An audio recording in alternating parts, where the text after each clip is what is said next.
Welcome to another episode of Moon Monkey. On this episode, we discuss the new Pirates of the Caribbean movie, Salazar's Revenge. So Salazar's Revenge is the fifth film now in the Pirates of the Caribbean franchise, and it brings back some of the characters from earlier films.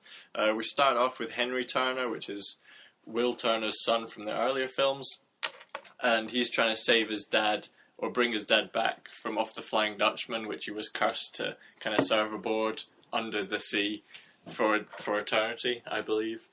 So part of his quest is he has to go and find Poseidon's trident. On this quest, he runs into Captain Salazar, who is another guy who's been cursed and kind of a ghost captain, who is after Captain Jack Sparrow, who probably everyone's favourite character from the series, I guess.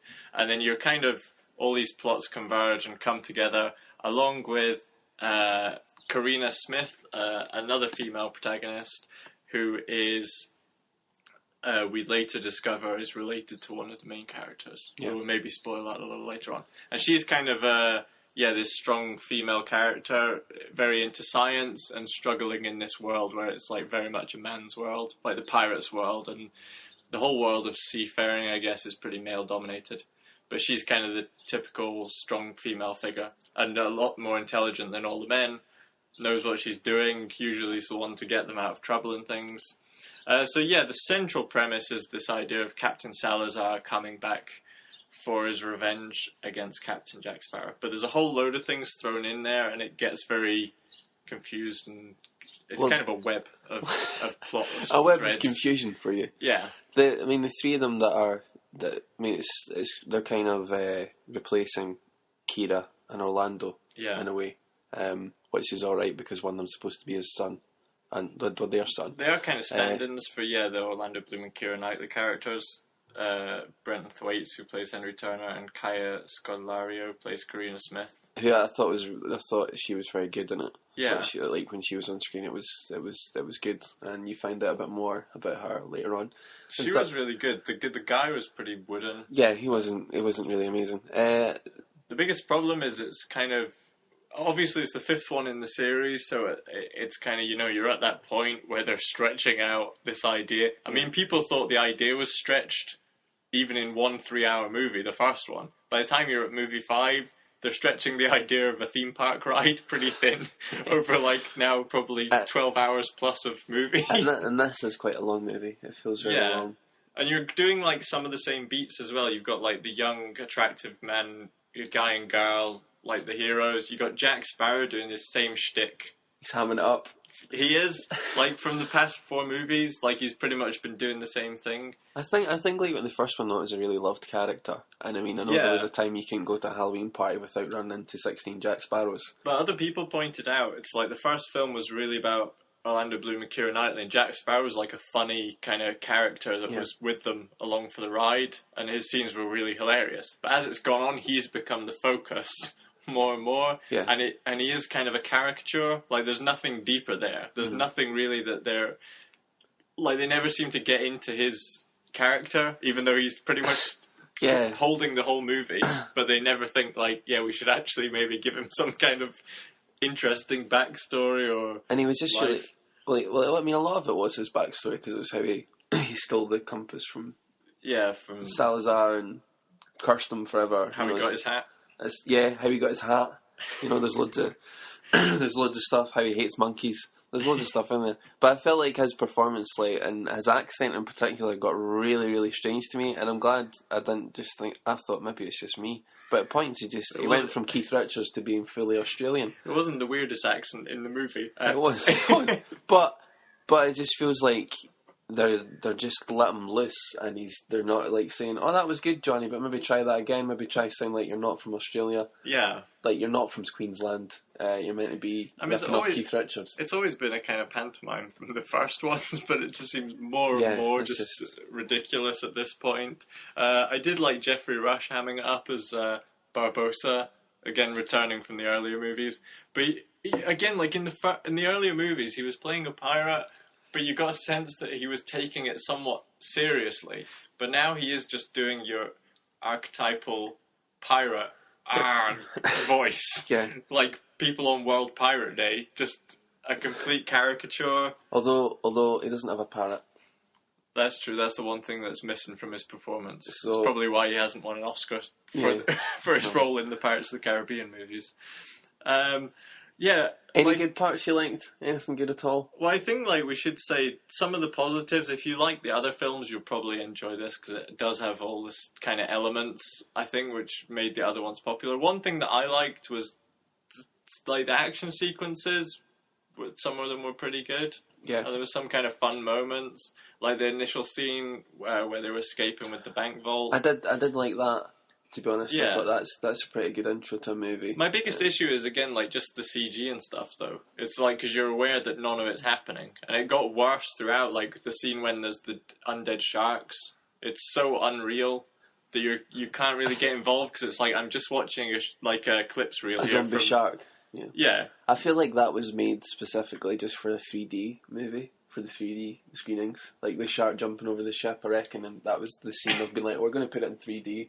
Oh, put that's that true. Scene in. I think that's really what that was. Yeah, we watched it in 2D, so... Yeah. That shark scene was meaningless. That's one of the things that I hate about the whole 3D movie idea, because if you don't watch it in 3D, there are scenes like that which you just think, what's the purpose of this scene? It only makes sense because it's there for a 3D audience. And I think it would be more powerful in 3D, but I thought it was an interesting concept. As a kid, I thought, a zombie shark, that'd be interesting. I just miss people, the focus should be on script and acting and good filmmaking. Which certainly it wasn't in this movie. Rather than let's make a 3D scene where something comes out the screen towards the audience, because what? That's not great cinema. I think the whole thing about this movie, though, is it's just made because people go to it and it'll make money, and that's probably not going to produce the best cinema that you're going to see.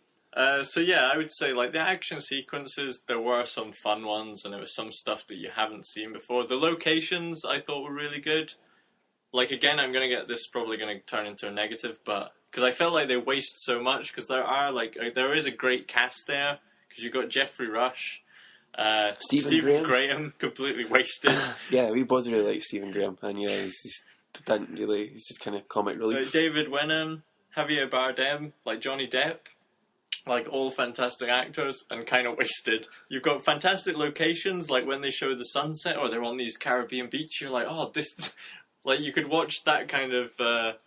you could watch that stock footage all day, because it's just quite relaxing, but it's wasted with a stupid story. I thought actually the CG for Javier Bardem was quite good. I thought it looked quite evil and gruesome. Well, you're wrong. I mean, I maybe picked Charlie for something that I really liked, but I did thought he looked alright. I think he looked pretty villainous. Yeah, that CG was awful. No, I thought he looked pretty villainous. Him and his crew. The crew, some of them were literally faceless. But it would have been better doing it.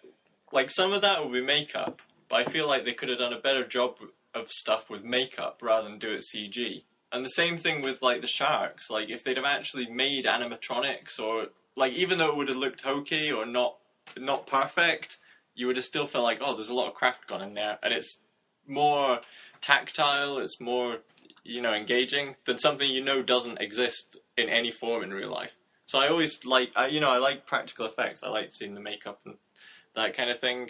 Whereas when it's all CG, it's you're really, not very much of what we're watching here is real or is really happening.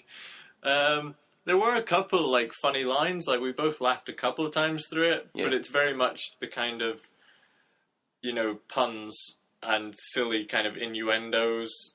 Yeah. About her being a horologist. I wouldn't say I laughed a lot. No. I would say you have to force yourself to find it amusing. No, there's some funny bits, but you feel it's very laboured and put in there, and the script feels quite clunky, and it's one of those films just too long. Seems like it's written by committee, in the sense the jokes are very much tested on an audience, perhaps, and it's a very broadest sense of humour, and everything about it, the love story, the slapstick comedy, it's all meant to appeal to the widest possible audience, because that's the intention here. You're not going to get something that's kind of niche or unique. It's just scattershot. Let's try and appeal to as many different audiences as we can with different varieties of this. So yeah, the weaknesses will really, I guess, just come down to the script. That's like the main takeaway here. Like, because there was, like, I think the first film was really good, and even the like a couple after that were pretty good.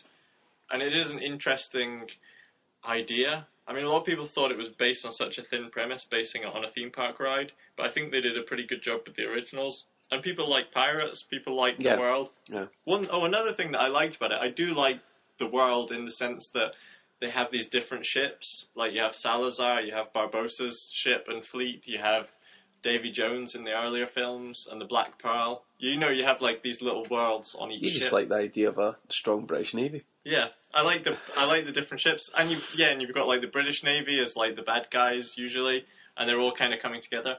I think the third film did that when like it was like all the fleets came together in a huge battle. But this has a similar thing. Each ship has its own kind of identity. But again, it's just getting a little tired now. Like you've had, because I think they've done the ghost ship thing numerous times already, and many ideas kind of repeated. But the biggest problem for me was just that it was quite tedious. Like, I found it hard to concentrate at times because there was so much. It's that weird thing where, like, the plot is fairly simple, but they're making it seem really complicated by showing you stuff that you don't really need.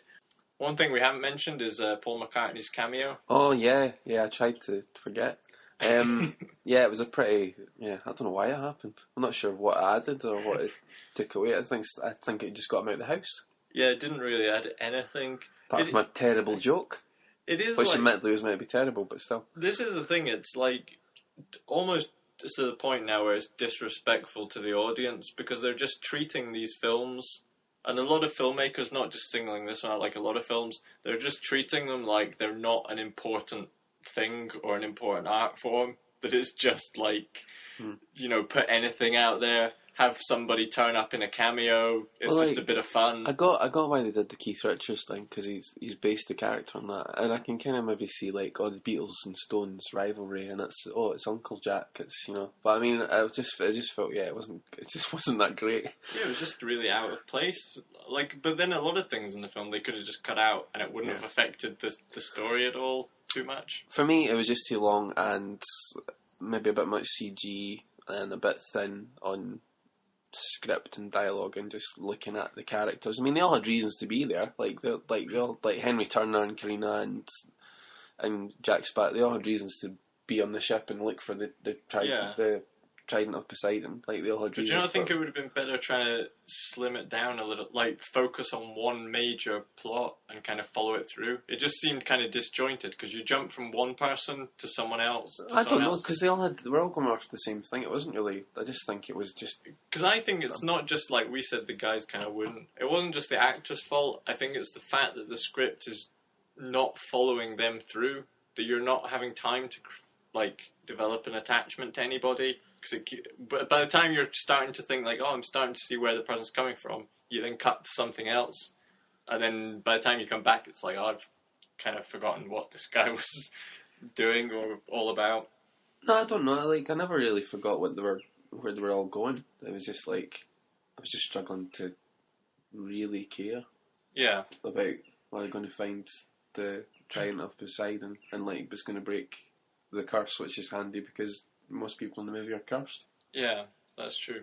Yeah, also, like, the way that they find it as well, it's, like, just seems really sudden at the end. Yeah, like, they just suddenly turn up and it's like, it's there. Put that there. The thing that they've been like, it's really hard to find this. They suddenly turn up at the place, the island, and it's like, we found it. Yeah. You know, it didn't seem like much of a quest or... No, it was just kind of... I just really felt it was going through the motions. So, yeah, overall, if you love Pirates of the Caribbean, you're probably going to see it anyway. Yeah, but I wouldn't recommend this one if you're just a casual cinema goer. Let's hope it's the last one. Yeah, hopefully. Definitely. But I think they do have like others planned, and this one kind of sets. I guess it kind of sets up a sequel because Captain Jack. Everyone's like he's sailing off to the sunset, so everyone is kind of there's potential for a sequel. But yeah, I guess it'll just keep going as long as they keep making money off them. But it's definitely currently on a downward trajectory. If this is anything to go by. So yeah, overall not a highly recommended movie. We'll be back with another review of Baywatch. But remember to like and subscribe and check out our new blog on moonmonkey.com. There you go.